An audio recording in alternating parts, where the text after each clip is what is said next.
Okay, well, my name's Richard Elphick, and I was the conservation architect, which was a fairly wide brief. It involved looking over the shoulders of all the other consultants to make sure that wiring, new heating, new structure, or any form of intervention into the structure and the fabric of the house didn't damage it either structurally or aesthetically. But happily on this project, although I was looking over people's shoulders, they were very experienced and very good shoulders, so it made my job a little bit easier. And then in various parts of the house, I also did lots of new intervention and created new things like the silver display.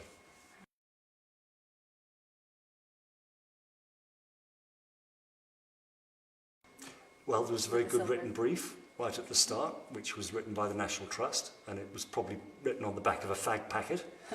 And the budget was probably just picked out of the air, and that outline brief and that outline budget got set in stone. And from that, you're suddenly told, in a period of time, you have to deliver for that amount of money, and it's got to be great at the end. And here we are at the end, and it's great, I think.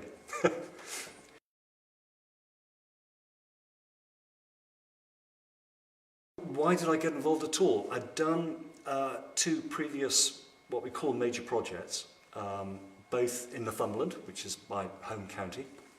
One was Wallington for the National Trust, and one was Craigside, where we literally opened up the fabric, resurfaced, put it all back together again, with a bit of intervention, with some new ideas and one or two bits and pieces.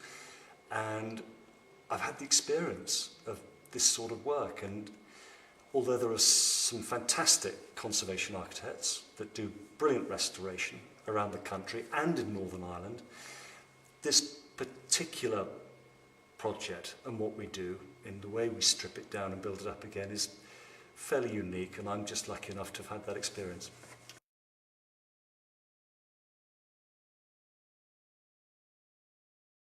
Everybody. I've worked with everybody. The conservators, the consultants coming in and giving help, Terry Brotheridge that worked on the chandeliers, Fergus Purdy who restored the furniture, all the volunteers, the tour guides would regularly kick me out of a room when I was surveying, and they brought in tours and I had to find somewhere else to do my survey and go back again. And everyone that I spoke to, everybody I had contact with, I've learnt from. And actually, I've learnt aspects of furniture restoration from Fergus Purdy, which I'll be able to use in other projects. And you'd wonder why an architect would be interested in that. Well, we've got a lot of inlaid panels and a lot of compo that's attached to the more decorative window shutters. Those were damaged, had to be fixed, and I had to identify what needed to be done and schedule how it had to be done with specifications. But I couldn't have done that without Fergus's help, and that goes for all sorts of the consultants and the National Trust staff on the project. So it's been a learning experience for you too? Oh yes, it always is, and that's the joy of conservation. It's opening up that can of worms and learning exactly how you're going to put it back together again.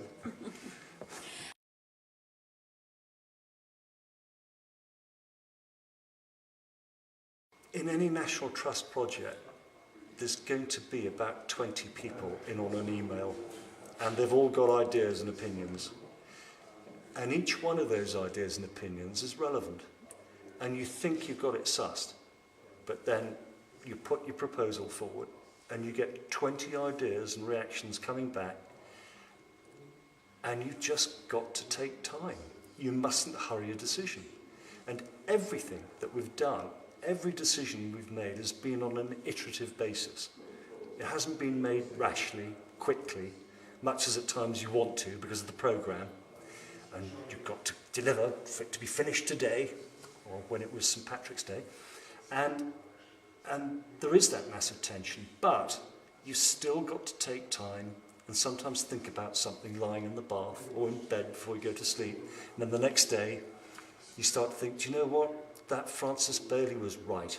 Or, Lady Rose, absolutely spot on. And once you've consulted, and once you've taken time to work out all the options, then you know you've got the right answer. But when you've got that programme hammering you to make it quickly, that's the biggest challenge.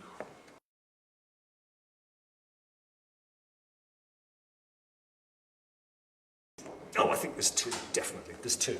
One is consultants were taken on board, including De Montfort University, to look at the massive amount of light that was being cast on the Hambletonian through the Georgian skylight above.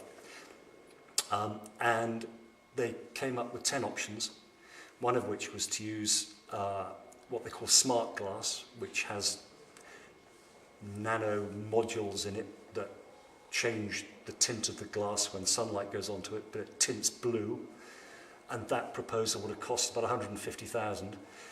And I developed a simple polyester mesh, which is fixed to the top of the skylight, and we used marine technology for tightening it and belting it around the skylight, and that's cost about 1,500 quid. And it should last 5 to 10 years, and it's cut the light over the Hambletonian by more than half, more than 50%. So that was just great fun, and it was a bit wacky, and everybody in the team gave me the support to try out a prototype, from which we then developed a final way of doing it, and it's worked out really, really well. If you look up at that skylight, you wouldn't know that there's a highly tensioned mesh drum over the top of it. And then the other one is creating the silver display in what was the gun room and dark room. Anyone that comes to Mount Stewart has got to see it. It is the biggest change that's happened in the house, and it's just fantastic what you can see in that display. But that hasn't just been me. I designed the cabinets and helped work out how the lighting was going to work. Had to meet very, very high security standards. But the designer that actually put the fabric in, Ian Drake, there's James Rothwell, who's actually placed the silver, there's Demelza Parker-Williams, who's helped him, Francis Bailey has developed the brief with me over time, over about 2 years, to get it absolutely right. The incredible metal workers that actually were able to create the cabinets, to be able to get them into such a tight space, a massive team effort. But when you see it, it's just the most exciting part of Mount Stewart, I think.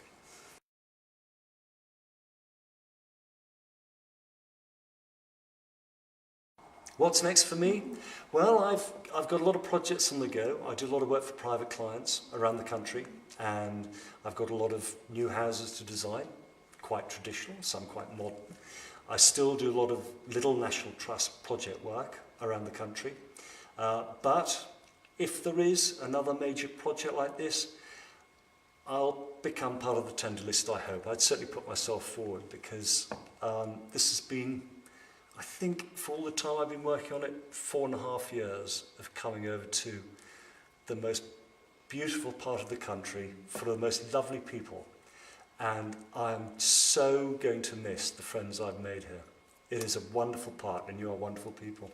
Well, we hope you're going to come back and see us again. I will, absolutely. Oh gosh, I will, regularly actually. Good. That's the plan. And some people are going to be coming over to Northumberland to see me at home as well.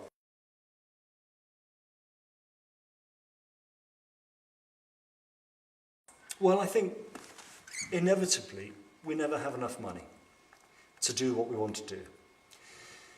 In some respects that's good, because I think you can spend too much money and over-restore something, and then you lose the atmosphere and all the ghosts fly away and it doesn't mean anything anymore, and you lose the heart of the place. But we actually haven't overdone it. There's still splits and cracks and a bit of a timber and some rough edges, and that's how it should be, because it's still got to look like a lived-in home. And as long as the donor family, Lady Rose and Peter Lauritsen, are here, that's essential. Because once the donors go, it really does become a bit of a museum. So that's good at the moment. But there's some things we never had enough money to spend. And if we can get rid of that linoleum black and white floor in the hall, which we've restored halfway now, we can see the promise of it. If we can get rid of that and expose the original Scrabo stone floor, then Mount Stewart is back to how Lady Edith would have enjoyed it in the 30s, and that's how it should be.